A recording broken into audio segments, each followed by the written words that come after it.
Okay, I think we're ready. Good morning. This meeting will come to order.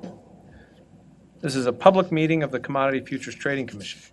I'd like to welcome members of the public, market participants, and members of the media, as well as those taking part on the phone or via webcast. I'm pleased to be joined by my colleagues, Commissioner Sharon Bowen and Commissioner Chris Giancarlo.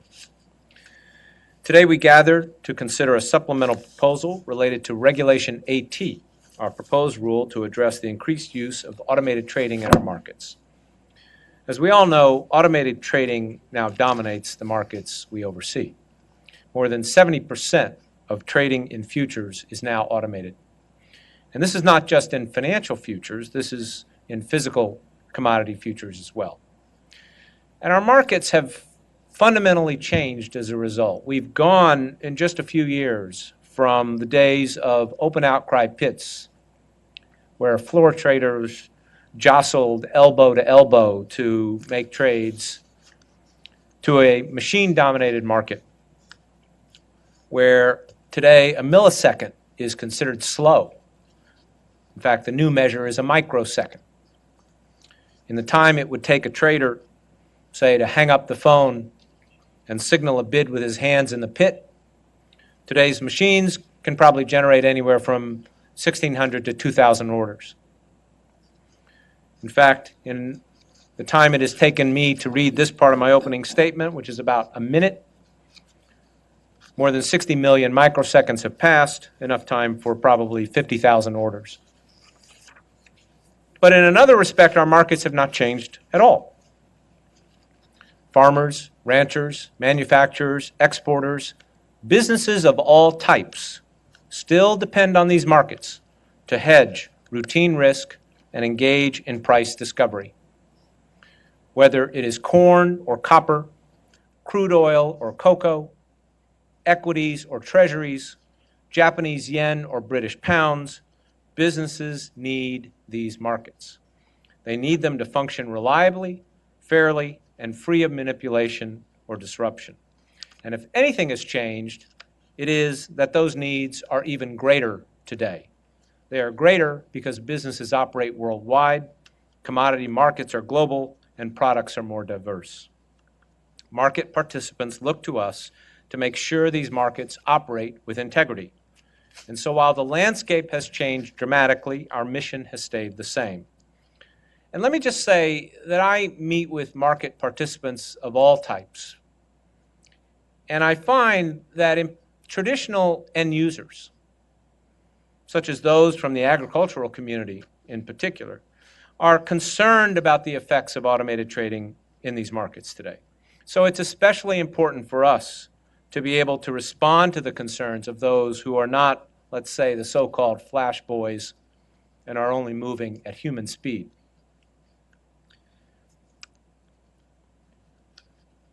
Today, our regulations have not kept up with our modern markets.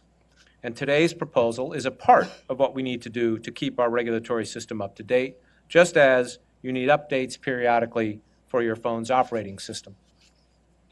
There are other things we need to do to modernize our regulatory oversight, and in particular to engage in adequate surveillance of modern trading methods. We must continue to enhance our ability to receive and analyze message and other types of data. We must have adequate data on trading and related cash markets. And regulators must cooperate because markets are increasingly linked. So that's why we are here today.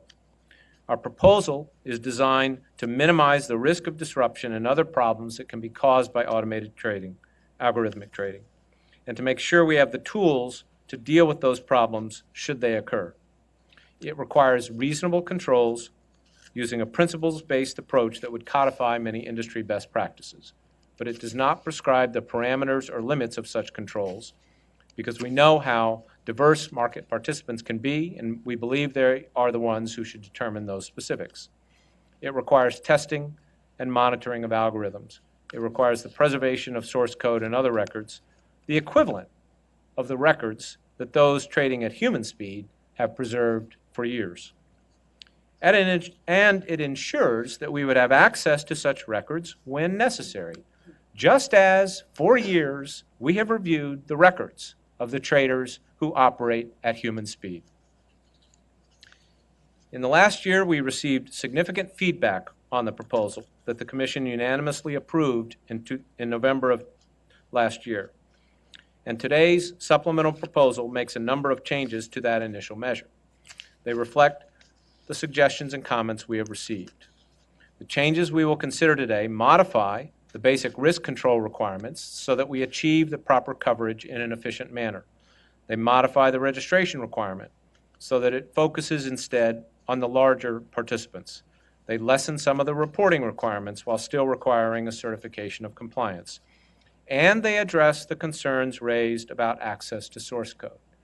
On that issue, the proposal requires the Commission itself to make the decision to seek access to source code. No staff member can do so without Commission approval. This is a significant departure from our standard practice, which allows staff to seek access to information that registrants are required to preserve without a subpoena or specific Commission authorization.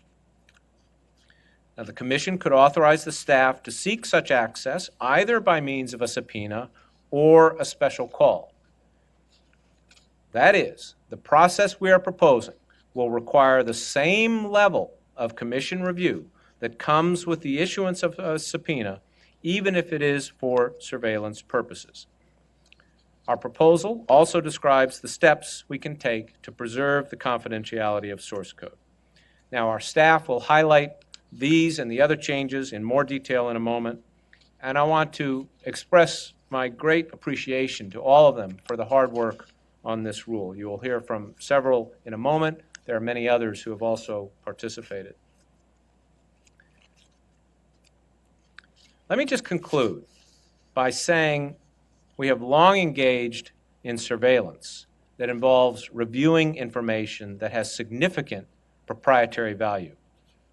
Information on trading strategies, including activities of traders in related markets, information that would go to whether a position truly is a bona fide hedge, such as purchase or supply commitments of related cash commodities, inventory levels, production expectations, and so forth. We should not have a regulatory regime where those who still trade at human speed are subject to effective surveillance, but those who use machines are not. Our rules should not favor one method over another, and nobody should be able to hide behind their machines. Thank you. Now let me recognize Commissioner Bowen for her opening remarks. Thank you, and good morning.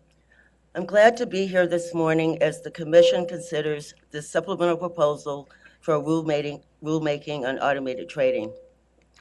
I've said several times before that I'm a believer in two things: the need to enhance our rules to ensure that they are appropriately rigorous and protective, and to find a rule that works and that can be effectively implemented. I'm pleased to say that I believe that today's release does both. So I want to commend our staff for your hard work on this proposal. Following significant engagement with a variety of stakeholders, from exchanges, proprietary traders, to advocates of financial reform, we're making several important revisions to our proposed rule on automated trading. Of these changes, there are two in particular I want to flag. First, we are revising our registration regime to better focus our attention and regulations on the firms responsible for a substantial amount of automated trading in our markets. Under this proposal, firms that use direct electronic access, or DEA, to connect to our markets will not automatically have to register. Instead, only those firms which use DEA and also average 2,000 or more trades each day over a 6-month period will be required to register. It only seems appropriate that firms responsible for a substantial portion of our markets should have heightened trading regulations than small firms, who only enter a handful of trades a day. While a one-size-fits-all system may work in some cases, I believe it would be unduly burdensome to small firms to require that anyone who uses DEA automatically has to register. By offering a specific threshold for registration, however, It is critical that we pick the right number. I therefore am looking forward to comments from market participants on whether 20,000 trades per day is the right level. Is it too high? Is it too low? Given the interest in our previous proposal and registration that has engendered in the past, I'm pretty sure that there will be a spirited debate as to what the proper threshold should be. While small firms with small volumes will not be required to register, it is not the case that their trades will be unregulated. In fact, the second major revision of today's proposal will require that all electronic trading, algorithmic as well as non-algorithmic, will have two separate layers of pre-trade risk controls on it. As a result, under this proposal, we will be ensuring that every single electronic trade in our markets is subject to two levels of pre-trade risk controls without exception. Given the constant technological innovations and redesigns involving algo trading, I believe having two levels of risk controls is not only the most prudent course of action, but it's also a critical protection against market malfunction harming investors in our broader economy. As I've said before, however, I believe this regulation is merely a first cut. Having looked at this issue for nearly a year, I have some doubts as to whether we're doing enough to ensure that all market participants, especially end users in our markets, are being given a level playing field at present due to the proliferation of algo trading. I therefore believe that we should consider instituting pilot programs in certain small sections of the market that can test the effects of additional and more substantial restrictions on algo trading. Please note, I do not believe it is time to place more rigorous restrictions on algo trading in all the markets we regulate. Instead, I only believe that we should see whether there are some markets where a significant percentage of end users are interested in establishing greater monitoring and regulation of algo trading. If one or two such markets exist, then those markets could be candidates for a tailored pilot program to gather data on the effects of algo trading on their markets. We could then gain important insight on the effects of new market dynamics that continue to evolve. If you are an end user and believe that your market would benefit from such a tailored pilot program, I encourage you to convey that message to the Commission. I've had the pleasure of meeting with some members of the National Cattlemen's Beef Association earlier this year and more recently. They informed me that they believe algo trading is having a substantial impact on livestock markets, and they are interested in gaining more data on how algo trading is influencing livestock prices. I share a desire for more information, both as to whether this rule is regarded as being a step in the right direction and about what, if any, effects algo trading is having on our markets. If an observer has any issue with any part of this rule, especially if you feel it's too weak, I sincerely hope that you will lay out your concerns in detail and let us know how we can improve it. Finally, I want to thank stakeholders, particularly several industry groups, for their engagement with the Commission since we released our proposal. I was very happy to learn that many aspects of this proposal, including the idea of requiring pre-trade risk controls on all electronic trades, were suggested by members of the industry. We have notice and comment requirements for many reasons: increased transparency, an opportunity for public comment, and of course, to set procedural strictures on government. But one of the reasons undergirding our system on notice and comment is the idea that regulators do not have all the answers all of the time. And there is a role for market participants to play during the regulatory process. The fact that industry participants were able to devise and endorse a broad regulatory requirement on all automated trading is to be commended. Thank you, and I look forward to today's presentation and an ongoing dialogue. Thank you, Commissioner Bowen. Let me now turn to Commissioner Giancarlo. Thank you, Chairman, and thank you, Commissioner Bowen. Good morning, everyone. Thank you to the staff for being here, and I look forward very much to your presentation. What I'd like to do is hold back my oral statement until I've had a chance to hear your presentation and ask you a few questions, and thereafter I'll give my statement before the vote. Thank you. Okay, thank you. All right, in a few moments, I'll ask the staff to make a presentation to the commission on the supplemental proposal, and after the presentation, the floor will be open for questions and comments from each of the commissioners. Following the close of the commission's discussion, I expect that we will take a vote on the staff proposal as presented. The final vote conducted in this public meeting will be a recorded vote. The result of the vote approving the issuance of the supplemental proposal, should that be the outcome, will be included with that document when it is published in the Federal Register.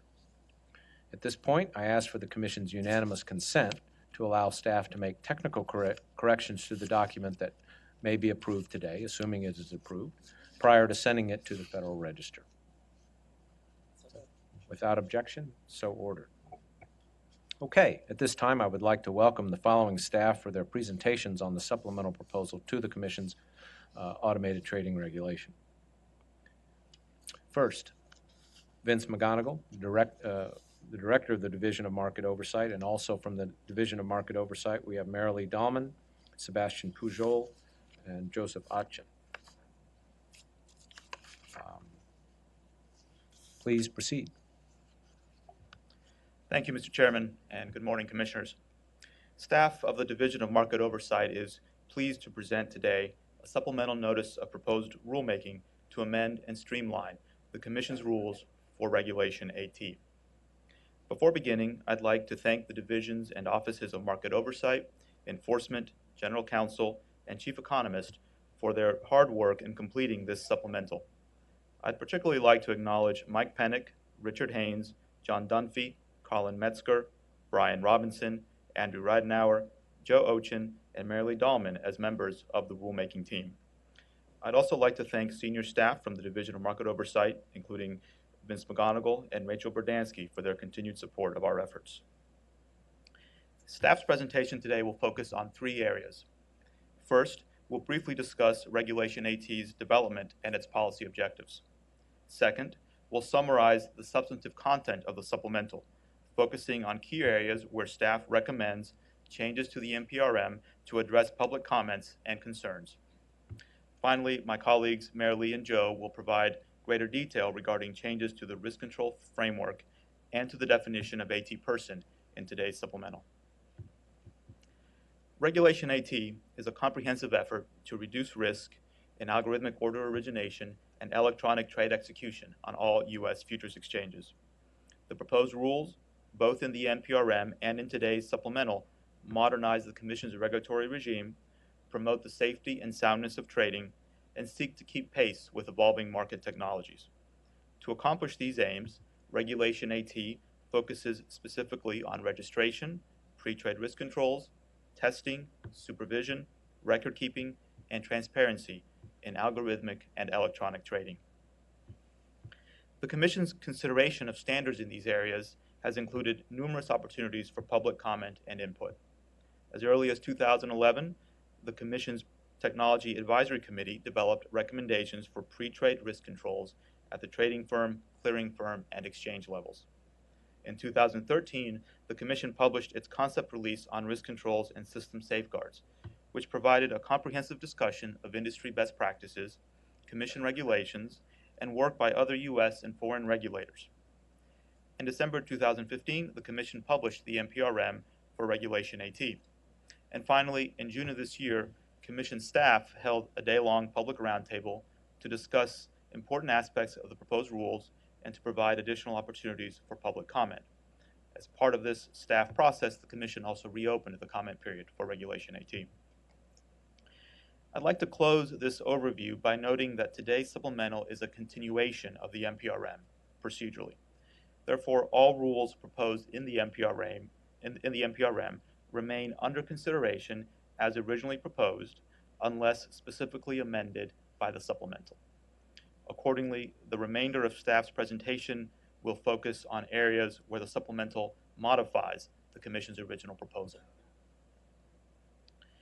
The supplemental amends proposed Regulation AT in several respects, including four which we will summarize this morning. First, it revises the proposed risk control framework so that controls are required only at 2 levels, rather than 3 as originally proposed. Second, the supplemental adds a volume-based test to the criteria for determining who is an AT person, including who must register as a new floor trader. Third, the supplemental eliminates annual reporting requirements that would have been applicable to AT persons and FCMs. Fourth, and finally, the supplemental addresses access to algorithmic trading source code by proposing a new and heightened process that requires commission authorization for any staff access to source code. We'll take each of these changes in turn.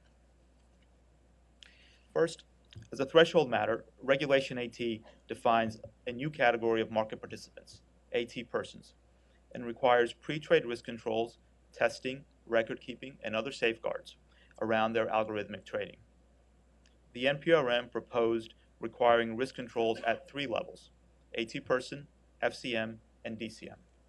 Many commenters, however, asserted that a 2-level structure would be preferable and more cost-effective. After careful consideration, today's supplemental proposes shifting Regulation AT to a modified 2-level structure. Risk controls would be set at the level first of an AT person or its FCM, and second at the DCM. The supplemental also provides flexibility by allowing AT persons who do not wish to operate their own pre-trade risk controls to delegate that responsibility to their FCM. The NPRM also proposed requiring risk controls only with respect to the algorithmic trading of AT persons. In contrast, the supplemental addresses not only algorithmic trading, but also electronic trading. In this regard, the supplemental is again responsive to public comments indicating that all electronic trading presents potential risks and should pass through appropriate pre-trade controls. A second area of focus is that Regulation AT requires registration of certain market participants who are not already registered with the Commission. Such participants would register as floor traders and would also be required to become members of a registered futures association. Together with existing registrants engaged in algorithmic trading, new floor traders would be considered AT persons and be subject to the proposed rules. The NPRM specified proprietary algorithmic trading through direct access as registration criteria for new floor traders. The supplemental adds a trading volume test to these proposed criteria. This amendment responds to concerns that the NPRM would have imposed registration and AT person status on too large a population of market participants. The supplemental also applies this same trading volume test to existing registrants to determine whether they are also AT persons. Staff estimates that the proposed rules would result in approximately 120 AT persons, including some 70 who are already registered with the Commission in some capacity. Third, the NPRM proposed that FCMs and AT persons must provide DCMs with annual reports regarding their compliance with Regulation AT.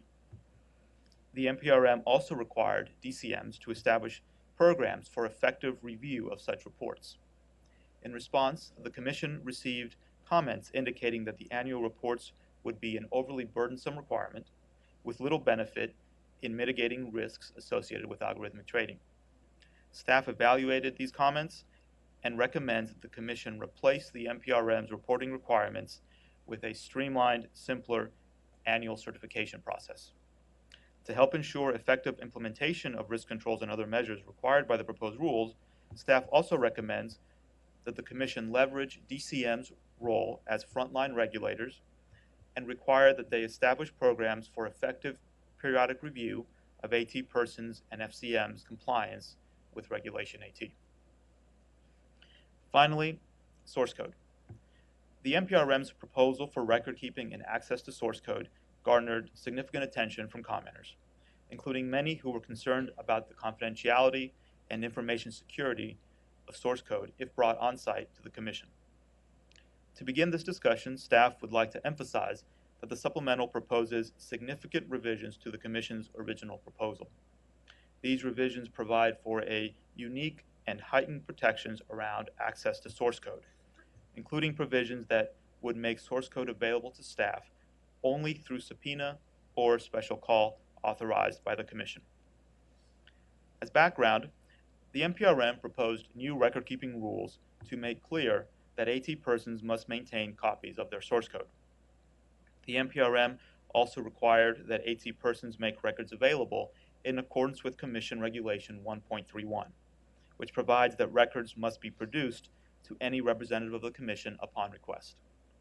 The rules proposed in the NPRM are consistent with the Commission's traditional statutory and regulatory authority governing access to books and records. Staff notes, for example, that the CEA requires registrants and registered entities to maintain books and records and to provide for prompt access to such records by the Commission and its staff in numerous provisions. These sections include nearly identical language stating that registrants and registered entities must keep books and records in such form and manner and for such period of time as may be required by the Commission, and shall keep such books and records open to inspection by any representative of the Commission. Some commenters may have misconstrued the NPRM to require more than intended. For example, the NPRM did not require the routine transfer of all source code to the Commission or other party for centralized storage. As noted previously, other commenters raised confidentiality, information security, and process concerns regarding source code on Commission premises. Staff has taken these comments seriously and has endeavored to address the Commission's regulatory interests while at the same time respecting AT persons' concern for their source code. Most importantly, the supplemental transfers access to source code from the general books and records provisions of Regulation 1.31 that I described previously to a new proposed Regulation 1.84. Proposed 184 clearly articulates that staff's access to source code is limited to subpoena or special call, a new heightened procedure for source code and related records. Execution of a special call must be authorized by the Commission itself, and execution would be limited to the Director of the Division of Market Oversight once authorized by the Commission. The special call's nexus to market oversight emphasizes proposed Regulation 1.84's use in understanding markets and market events, a CFTC function that is distinct from the investigative subpoena process. Proposed 1.84 also includes other important provisions, including a requirement that AT persons keep records of the log files generated in the ordinary course of their algorithmic trading systems. Absent subpoena, access to such log files would also be limited to special call authorized by the Commission. As with other regulatory records, both source code and log files would be required to be maintained for 5 years. Finally, as an additional protection, proposed 1.84 emphasizes in the regulatory text the confidentiality protections embedded in the Commodity Exchange Act and Commission regulations, and emphasizes that Section 8A of the Act would apply to source code and to log files. I'll now turn the presentation over to my colleagues Marilee and Joe for a more detailed description of two items. First, the supplemental's revised risk control framework, and second, its new volume threshold test. Thank you. As Sebastian indicated, the supplemental revises the overall framework for risk controls. The NPRM imposed pre-trade risk control and other requirements at 3 levels: AT persons, FCMs, and DCMs. The NPRM allowed the relevant entity discretion in the design and parameters of the controls, and the supplemental continues to provide that discretion. However, the supplemental proposes a risk control framework with controls at 2 rather than 3 levels. At the first level, controls must be implemented by either the AT person or its FCM. DCMs would implement risk controls at the second level. This revised structure is intended to prevent and mitigate potential market disruptions, while at the same time responding to concerns about the complexity of the risk control framework and overall costs of compliance. By requiring 2 levels of risk controls, failures at 1 level will have a backstop, thereby reducing the possibility of a trading disruption. At the first level, whether the AT person or FCM implements the risk controls depends on whether the order is originated by an AT person or a non-AT person market participant, and whether the AT person has delegated compliance to its FCM.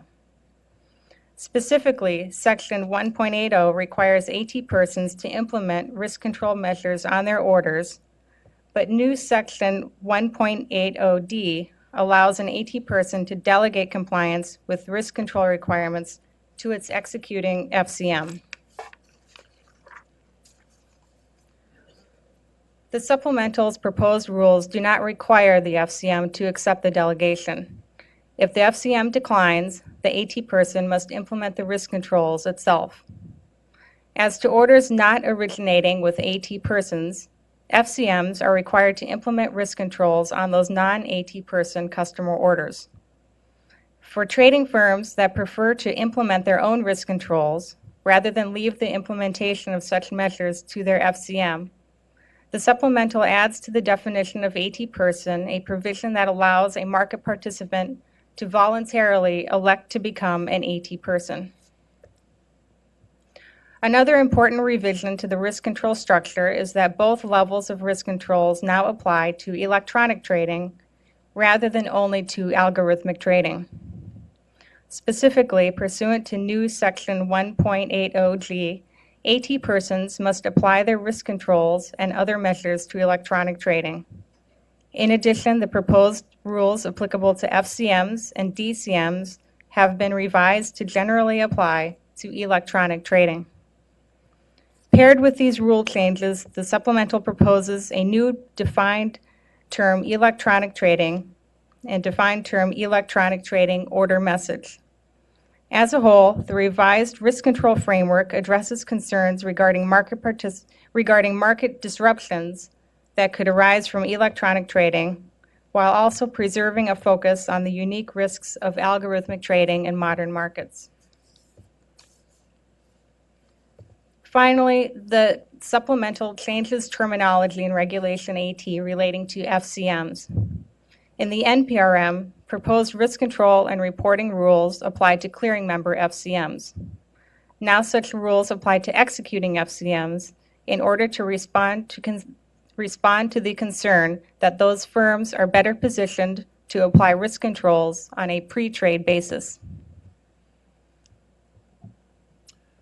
The NPRM proposed requiring persons to register as new floor traders if they engaged in proprietary algorithmic trading through direct electronic access on a DCM. The supplemental retains these requirements, but also incorporates a volume-based quantitative test for registration as a new floor trader. This proposal responds to commenter concerns that the NPRM required too large a population of market participants to register with the Commission. In addition to applying to new floor traders, the proposed volume threshold test would also apply to current Commission registrants to help define whether they are AT persons. The volume threshold test involves quantitative metrics based on a market participant's average daily trading volume across all products. Specifically, supplemental proposed section 1.3x2 requires potential AT persons to determine whether they trade at least 20,000 contracts on average per day over a 6-month period. The calculation would include contracts that potential AT persons trade for their own account, the accounts of customers, or both. In addition, AT persons would be required to calculate their average daily trading volume across all products on the electronic trading facilities of all DCMs on which they trade. Pursuant to supplemental proposed section 1.3 quad X, a market participant may fall under the definition of AT person in one of 3 ways. First, the category of AT persons includes market participants currently registered or required to be registered with the Commission that engage in algorithmic trading and satisfy the volume threshold test. Second, AT persons include new floor traders, i.e., market participants not currently registered with the Commission that engage in algorithmic trading, utilize direct electronic access, and satisfy the volume threshold test. Third, a person who does not satisfy either of the other 2 prongs of the AT person definition may nevertheless elect to become an AT person, provided that such person registers as a floor trader and complies with all requirements of AT persons pursuant to Commission regulations. The volume threshold test is intended to facilitate the identification of AT persons through the use of clear numerical standards that can be easily calculated by market participants and are verifiable in the Commission's data. Staff believes that the volume threshold test is an appropriate vehicle to define the scope of AT persons. Staff also believes that the proposed volume threshold test best matches the goals of AT person regulation, including risk controls, record keeping, and testing and monitoring requirements that would prevent and reduce the risk of market disruption caused by technological malfunction or other error. Staff estimates that the proposed volume-based criteria would result in approximately 120 AT persons, including approximately 70 market participants who are already registered with the Commission in some capacity, and approximately 50 new registrants. Thank you, Joe. Mr. Chairman and Commissioners, this concludes staff's presentation and summary of the supplemental NPRM. We would be happy to answer any questions you may have of us, and we thank you again for your time and consideration. Okay, well, thank you, Sebastian, Joe, and Marlee. Let me also note, in addition to the representatives of the Division of Market Oversight, we have John Dunphy from the Office of General Counsel, Michael Pennick from the Office of the Chief Economist available as well. So to open the Commission's discussion and consideration of this rulemaking proposal, I will now entertain a motion to approve and issue the supplemental proposal related to automated trading as presented by the staff. So moved. Okay, second. Second. With that, I would now like to open the floor to allow the commissioners to make any statements and ask any questions that they may have, and I will turn first to Commissioner Bowen. No questions. Okay, let me turn to Commissioner Giancarlo. Let me begin by saying, expressing my great respect for the staff that's worked on this. You've all been very responsive to questions from my team, and I thank you for that. I do have a few questions. I do, focus of mine has been the subpoena process, so I do really want to start with that. And I want to make sure, first of all, I understand that right now, before this rule, if it's passed or not, but as we stand today, if the staff wants to view source code, it can, provided it gets a majority of the commission to agree to the issuance of a subpoena. If this proposal passes, if the staff wants to view source code, it will still need to get a vote of a majority of the commission. So procedurally, am I correct that, at least for CFTC procedures, that step is still the same?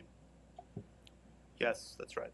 Okay, so Just so for clarification, Commissioner, the staff of the Division of Market Oversight has not sought access to source code to date. And so if the question is whether staff could utilize some process within DMO to access source code today, the question would first involve whether the code as defined or the interests of staff fall within either the record-keeping obligations to the extent it involved a commission registrant, or separately are the records of the transactions of the individual where the interest is that individual a reportable trader that would be subject to a special call. So while the division hasn't exercised its authority to get source code, I think there is an open question currently concerning whether staff within the Division of Market Oversight might have access to what we've been referring to as source code here, which may also include the log files.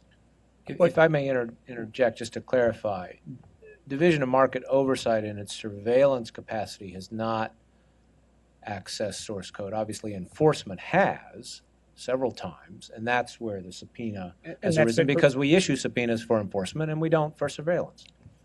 right. That's right. So to put it another way, in the past where we've obtained source code, it's been pursuant to a subpoena. Yes, my understanding is that the agency access to date for source code has been through the Division of Enforcement. And through a subpoena, and that's been voted on by the commission. And what you're proposing here to obtain source code would require a vote of the commission. And what I'm seeking to establish is that that requirement to obtain a commission vote would remain the same as it is today, or if the rule passes in the future. Yes, that's correct. So from the CFTC's point of view, the procedural burden is practically the same of needing to get a vote of the commission. In the event the commission were to adopt the proposal today, that's right. So now let's look at it from the point of view of the American people. Automated traders who are asked to turn over their algo source code. Right now, they're protected under the Fourth Amendment against unreasonable searches and seizures, which means the right to a pre-decision review before a neutral decision maker. That's the subpoena process. And it allows the owners of property to go to a judge and seek to have the request either limited in scope, in duration, or other controls around the data being turned over. Under this proposal, while it may remain the same procedurally for the CFTC, we take away the procedural rights of the property owner. They just have no choice, if this rule is passed, but to hand over their source code and basically shut up. How's that fair? Thanks, Commissioner. So with respect to the records that we are discussing, a point of this proposal is to clarify that the books and records requirements do extend to source code and the log files. As I mentioned before, there may be a question under our current rules whether and how staff have access. However, being particularly focused on the question of a taking, the interests that are set forth here relate to CFTC's oversight with respect to trading that occurs on our markets. The proposal that we've set up for source code as a trade secret is the same as we would apply, frankly, to other trade secrets that the Commission has access to, trading strategies by traders. And that is, to the extent that the information is relevant to the inquiry regarding trading on our markets, staff may have access to that information. That access to information doesn't necessarily take away from the trader their ability to use that trade strategy. The trader can continue to use that strategy, and the balance that gives that trader the ability to continue to use the strategy is, of course, the requirements that the agency staff have with respect to the confidentiality of that information. So while we can evaluate and review trade information to conform compliance with the Act or to understand trading activity in our markets, the traders continue to use that source code or that trade secret, as it were, as otherwise appropriate, of course, unless and until some subsequent enforcement action occurs. Okay, so let's talk about that process of the CFTC review. Am I correct that today's proposal lists various statutes and regulations in the preamble and in the rule text that require confidentiality?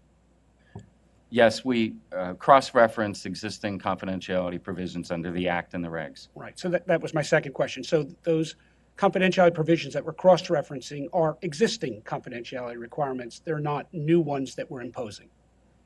Yes, that's right. Okay, so just one clarification. The proposal adopts and incorporates within the supplemental confidentiality requirements. So there'll be an additional confidentiality obligation for staff just by virtue of the proposal if accepted. okay, but if we're really serious about confidentiality, why wouldn't we have included some new heightened protections? For example, why wouldn't we at least agree that when we're done with our review, we would either give back the source code or destroy it and not leave it in our premises? Or why would we not put in other protections, such as who has access, or that perhaps it might be kept offline and not accessible in an online basis? Why couldn't we build in some new protections? Certainly, the Commission could consider whether additional affirmative protections should be available for this type of trade secret. I would indicate that for market participants who view their information as confidential, there is an expectation that all information that the Commission receives are treated confidentially. But to the extent that there are additional restrictions or obligations for the manner in which staff access the information to assure compliance with the confidentiality provisions, that certainly makes sense. Okay, thank you. And then really my last series of questions has to do with more of a broader theme, and that is, for the past few years, American tech firms have been supported by the U.S. government, the State Department, in fighting a Chinese law that would force them to hand over source code to agencies of the PRC government. do you think that what we're trying to do here is at odds with our government's efforts against the Chinese effort to obtain source code of tech firms?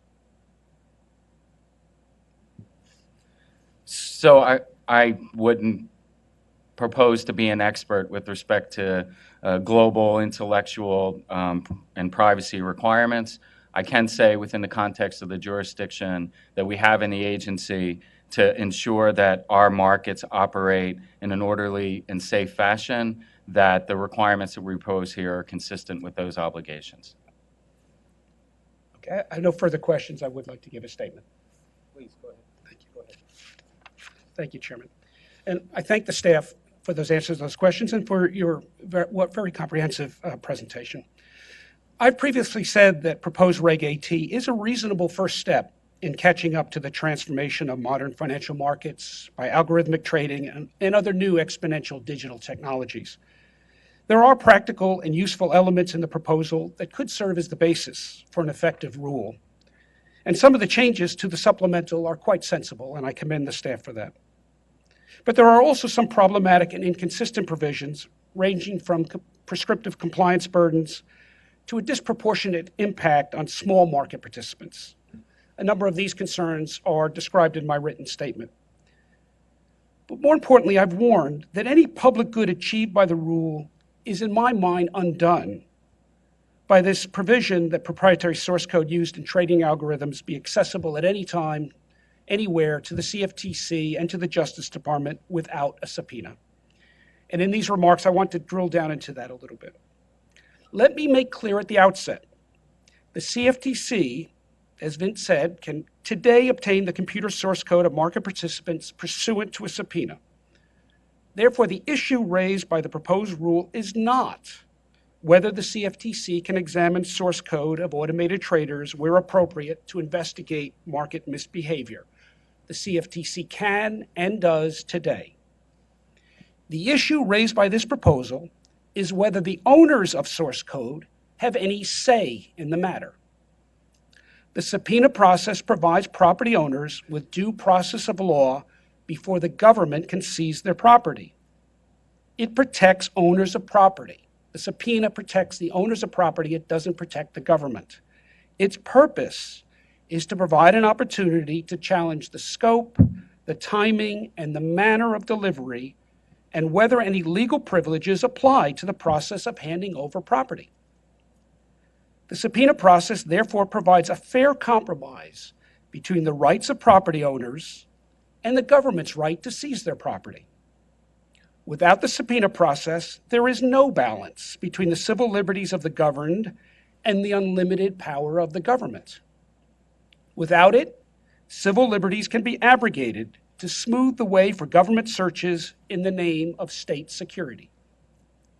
As a foundation of civil liberties, the subpoena process precedes the American Republic, going back to English common law. As a legal principle, it is woven into our Bill of Rights. And as a bulwark of modern civil society, it protects the liberty of the governed from the potential tyranny of the government. The supplemental notice before us today, however, would strip owners of intellectual property of due process of law. This abridgment of rights is justified with the condition that before the CFTC can take source code, it will abide by two procedural hurdles: a majority vote of the Commission and the operation of the special call process by the Division of Market Oversight. Well, that justification entirely misses the point. Abrogating the legal rights of property owners is not assuaged by imposing a few additional procedural burdens on the government. Owners will still have lost any say in the matter.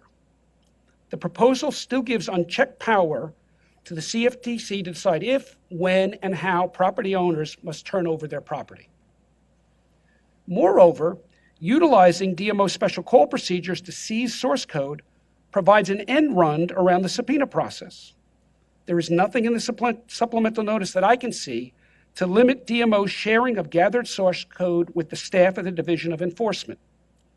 The proposal would allow enforcement to view source code without having to bother, as they do today, to get a subpoena. Now, commentators have rightly questioned what level of security the CFTC will deploy to safeguard seized source code. The supplemental notice lists the various statutes and regulations that require confidentiality. The proposed rule text also includes a reference to a specific Commodity Exchange Act provision that prohibits the release of trade secrets and other information. That is all well and good. Yet these are not new protections. They are in place today. Simply citing them in the preamble in the rule text gives little assurance that this information will be safeguarded. If the agency is determined to protect confidentiality, then it should include specific protections in the proposed rule.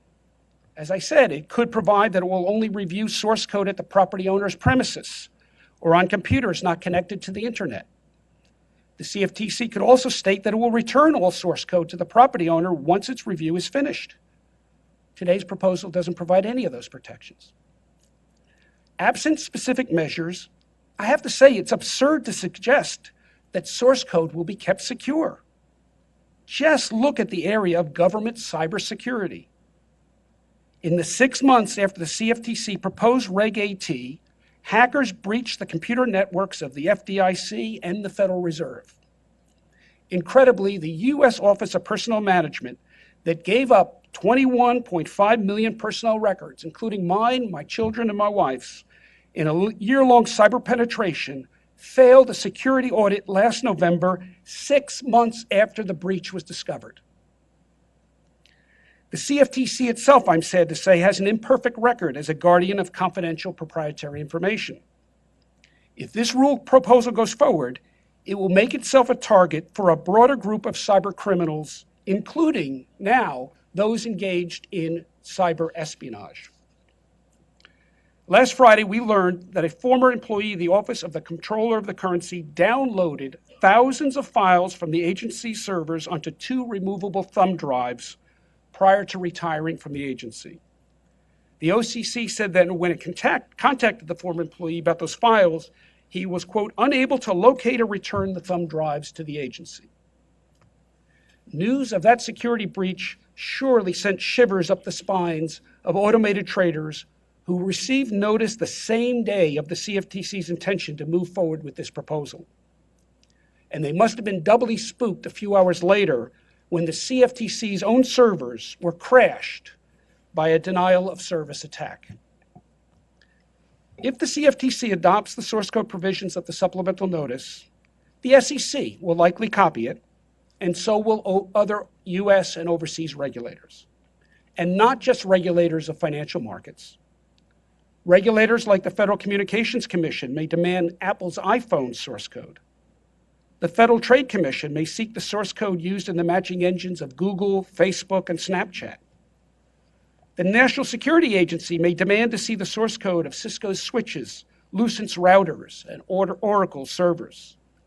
The Department of Transportation may demand Uber's auction technology and Tesla's driverless technology source code. All of this in the name of state security. Where does it end? Well, it certainly won't end on American shores. Overseas regulators will also mimic the rule. The German chancellor said last week that she wants her government to examine the source code used in the matching engines of Google and Facebook because she does not like their political coverage of her administration. Now, as I mentioned, the Chinese government has already tried to put in place a rule to obtain the source code of U.S. technology firms. If the CFTC adopts this rule, I hate to say it, but it will make a mockery of the U.S. government's past attempts to oppose China's desire to view proprietary commercial source code. And it will confirm that the CFTC is not on the same page as its own government counterparts. Unfortunately, this proposed rule is a reckless step onto a slippery slope. Today, the federal government is coming for the source code of seemingly faceless algo trading firms. Tomorrow, however, governments worldwide may come for the source code underlying the storing and matching of Americans' most personal information. Their Snapchats, their tweets, their Instagrams, their online purchases, their choice of reading materials, and their political and social preferences. Seriously, where does it end? Fortunately, our country's founders protected Americans against such unreasonable searches and seizures and guaranteed them due process of law in our U.S. Constitution. The Supreme Court has routinely and recently upheld these fundamental civil rights. If the Commission adopts today's proposal, its source code seizure provisions will likely be challenged in federal court. The litigation will consume the agency's precious and very limited resources and will erode its credibility in defending such a dubiously constitutional rule. That will be a sad waste of our resources and of taxpayer money. Now, it's been my general practice as a CFTC commissioner to vote to put out proposed rules for public comment even when I have substantial concerns and issues. That's because on most proposals there are reasonable differences of opinion, and I want to hear a broad range of sensible views before making a final decision. I've taken this approach also because of the enormous respect I have for my two fellow commissioners. We were sworn in together 28 months ago, and it remains an honor and a privilege to serve alongside them. So it's a disappointment that on this rule I must depart from my preferred practice of voting in favor of proposed rulemakings. But Reg AT is really unlike any other rule proposal that I've seen in my time on the Commission. What should be a step forward by the agency in its mission to oversee 21st century digital markets is being squandered by this giant lurch backwards in undoing Americans' legal and civil and constitutional rights. The staff recommends that we adopt Reg AT in order to address the growing incidence of algorithmic trading and to determine if algorithms are disrupting financial markets. And yes, that is an important goal. Automated trading does indeed present a number of critical challenges to our markets. My many meetings with America's farmers and ranchers and other end users have convinced me that the CFTC must quickly catch up to the digital transformation of our financial markets. Yet jettisoning the subpoena process does not address the challenge of automated trading. It just strips the firms we regulate of their constitutional rights. Other than that, it really does nothing to enhance market health, durability, and safety. In closing, I note that Benjamin Franklin is said to have warned that a people that are willing to give up their liberty for apparent security deserve neither and will lose both. Franklin was right. Reg AT is a threat to our people's liberty and their security. After 12 score years of ordered freedom in America, Reg AT is a degree turn in the direction of unchecked state authority. If adopted in its present form, it will put out of balance century-old rights of the governed against the creeping power of central government. Thank you. Thank you.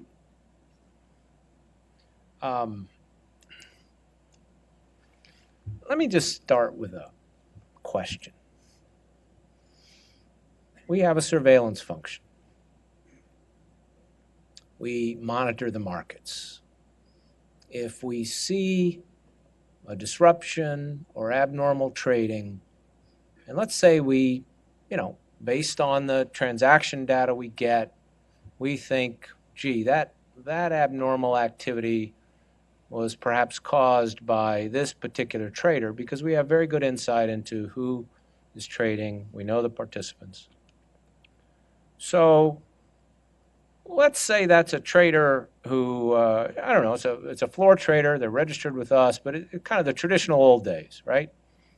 And so let's say they were engaged in a strategy to manipulate the markets. In fact, there are trading logs, there are emails, there are phone calls that evidence that, because they kind of communicate, you do this then, and then I'll do this in this other market and whatever. How would we go about getting that information? And let's say it's not clear they were engaged in it, right? Let's say there's a question. Maybe what they did was fully compliant. Maybe it wasn't. So enforcement's not in the picture yet. We're just engaged in surveillance. How would we go about getting that today?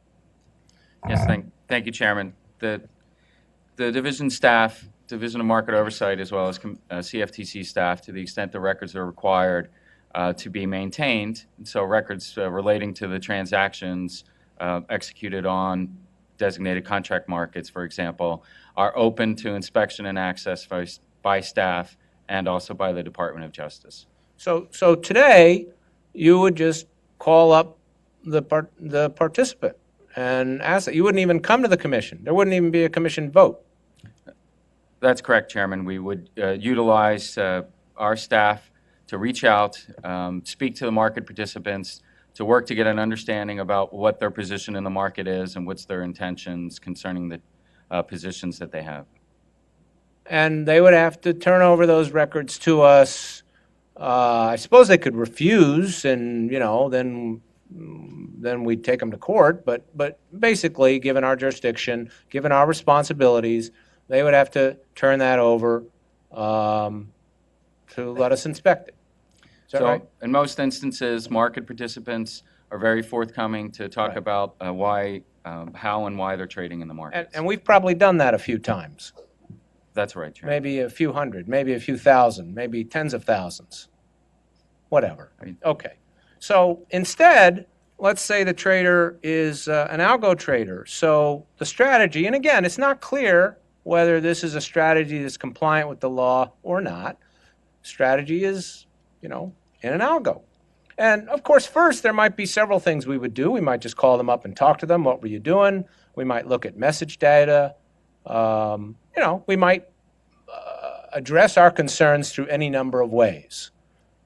But if it came to, you've told us certain things, we're still not so sure, we want to see the source code, then what we're really saying here is because now the strategy isn't in emails, it isn't in phone calls, it isn't in these other old world records, we might even call them today. It's in ones and zeros in a computer code. Sorry, we can't have that. That's where we are. Unless we decide to bring an enforcement action, obviously, which, the investigation itself implies, may give the appearance of wrongdoing. A lot of firms don't like to get subpoenas because, of that. But if we went that route, enforcement could seek a subpoena. Of course, enforcement might not even want subpoena. Sometimes enforcement calls rather than DMO calls, and people say, "Oh, gee, I better give it." So a lot of times enforcement gives things even without subpoenas. Have I got it basically right? Yes, Chairman. Okay. So in other words, if you trade in our markets under the old world ways, you're subject to surveillance. But if you trade in our markets under the new world ways of algos, oh no, that's a violation of the Constitution if we ask to see something that evidenced your trading strategy. So again, with the point that I had made with Commissioner Giancarlo earlier, to the extent that staff were interested in evaluating currently, today, under our existing rules, we would issue a special call and We whether might get it. we could. Yeah, That's right. In other words, today, you haven't done it. DMO hasn't done it. Enforcement has gotten it. But you haven't done it. That doesn't mean you couldn't. Right. What we're seeking today, let's remember, the first thing we're trying to do today is preserve the source code. Is that right? Because we want to make sure it's preserved. Again, for a very small group of participants. That's right. The proposal seeks to clarify for record-keeping purposes for those category of registrants, which we expect based on the volume measures would capture a small subset of the market, but those market participants who have a substantial impact in the market by the volume of their trading, that their source code and associated records be maintained in the event of a need by a special call or separately for Division of Enforcement under All right. subpoena. So I guess, to my mind, what we're trying to do here is we're not changing our process. We're updating our rules for the fact that the way trading is conducted has changed. All right, so let me maybe make a few more comments in response. And I have great respect for both of my fellow commissioners. I agree with Commissioner Giancarlo's statements that we have worked very constructively together, and I think including on this rule. I had hoped that, and I still hope, that what we have proposed today actually was a compromise. There are those who didn't even feel we should require a commission authorization, given that we, again, don't to get trading strategy if you write it down. but we thought that this would be a good compromise. So let me address a few points. First, just because, we get into this and there's lots of things mentioned, and I hear talk about, deprivation of property or takings or so forth. I mean, we're talking about looking at records. We're not talking about taking property. The notion of a taking to me means you can't use that property. The government takes it away from you. If we go look at source code, the trader can still trade. We're not telling him to stop. The real concern, I think, here, and I recognize it as one we should address, is the confidentiality, making sure it's confidential and kept confidential so that the value of that code is not diminished, and we do take that seriously. But I just want to first get on the table that I don't think we're talking about, a taking in a constitutional sense. Second, there was a mention of cybersecurity and the recent DDoS, distributed denial of attack of service attack on our website. Of course, the entire East Coast was hit by this. Netflix, Twitter, lots of organizations were hit by this. But all we're talking about here is so much traffic that it overwhelms your website for a brief period of time. In our case, that did happen for parts of the website. Parts of the website were still fine. People could access it. But let's be clear, no one hacked into our system. There was no breach of confidential information. And we're not proposing today to put anyone's source code on our website. So to suggest that because, our website was overloaded by traffic, we shouldn't be allowed to conduct our responsibilities, sort of like saying, well, let's all not subscribe to Netflix or maybe even any other movie service or Twitter or use JP Morgan or Bank of America because lots of organizations have had DDoS attacks. It's simply the nature of the world today. Again, that's not to say that we don't take confidentiality extremely seriously. And, on that point, to Commissioner Giancarlo's point, we've outlined in the preamble a number of the things that we could do, including viewing the source code on a computer that is not connected to the internet or any other website. The specifics, I think, are going to depend on the case. And again, first of all, the fact that we would have the ability under the rule to look at it doesn't mean that we would even need to in a lot of cases. We might just call up the participant and get our questions answered. But if we needed to look at it, perhaps we could go to their office and look at it. Of course, if we went to their office and look at it, we'd have to be concerned about, the fact that they could probably tell exactly what we're looking at and maybe even reverse engineer what we're doing, and that could compromise our ability. So, you have to decide these things on a case-by-case basis. You can't say, oh, in every single case, we will look at it at their office. But again, I think as the preamble says, we take the confidentiality thing very seriously. As far as employees, our employees are subject to statutory prohibitions on the use of information that they gain by working here. It's not just statutory, it's criminal penalties. So, unless we're suggesting they should be drawn and quartered, I think the penalties today are pretty severe. Finally, why not just a subpoena then? I'm sure some would say, if you're going to go to the commission, why not just make it a subpoena? Well, again, that's not the way we have operated in the past. The Division of Enforcement uses subpoenas often when the person is not a registrant or when they are concerned that the person won't cooperate, or maybe there's an emergency or something like that. They often get a lot of information without subpoenas. There's a lot of agencies that issue subpoenas without it even going to the commission.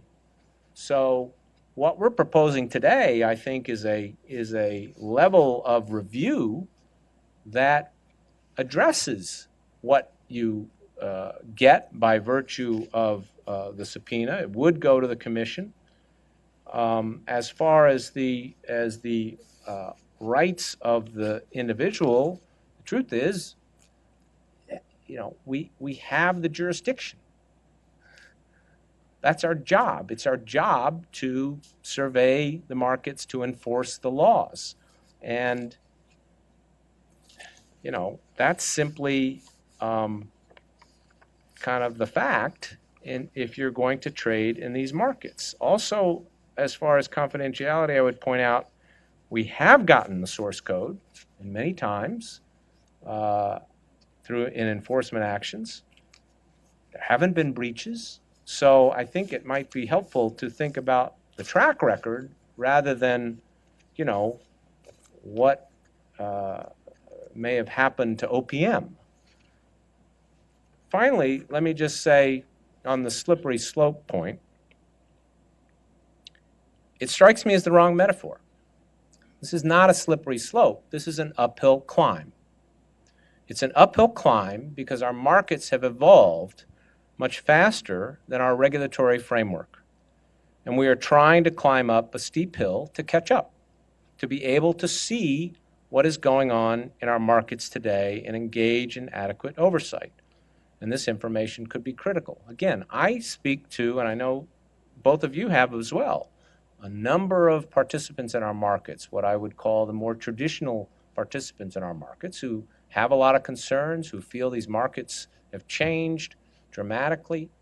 And so I think we have to recognize that we do need to modernize our markets. Part of that is the ability to update essentially the surveillance function we've been engaged in for decades, where we do look at all sorts of information, confidential, proprietary information of great value. And the fact that today similar information is embodied in ones and zeros in code should not make a fundamental difference. You should not be able to hide behind the machines, as I said earlier.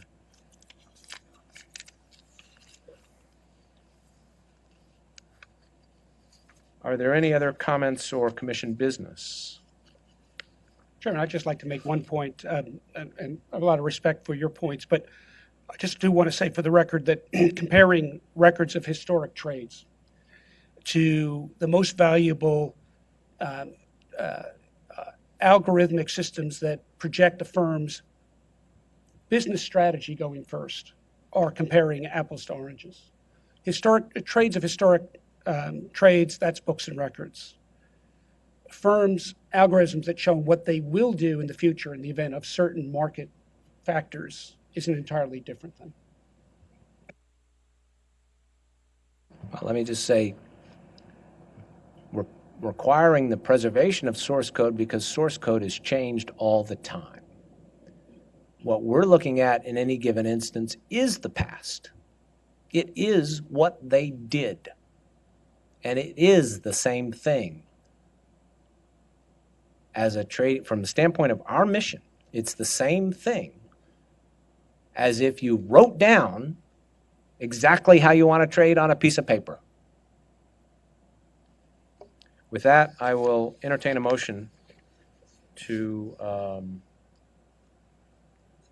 vote. Is that right? Is that my next move? Got my script mixed up. Oh, yeah, we already have the motion. Okay. I will now ask for a vote.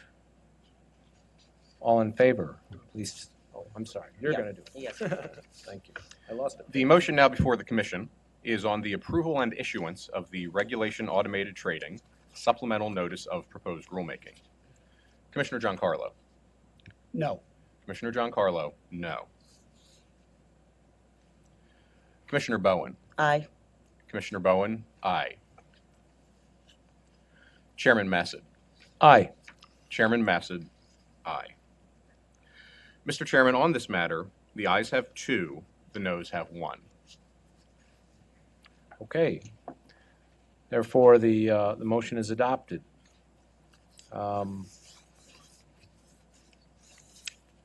Is there any other commission business? Oh, sorry. Thank you. There it is. Okay. There being no further business, I would entertain a motion to adjourn the meeting. So moved. Second. Okay. The ayes have it. Again, I want to thank the staff. There's been a lot of work that has gone into this. And I also want to thank Commissioner Bowen and John Carlo and their staffs for their consideration. The meeting is adjourned.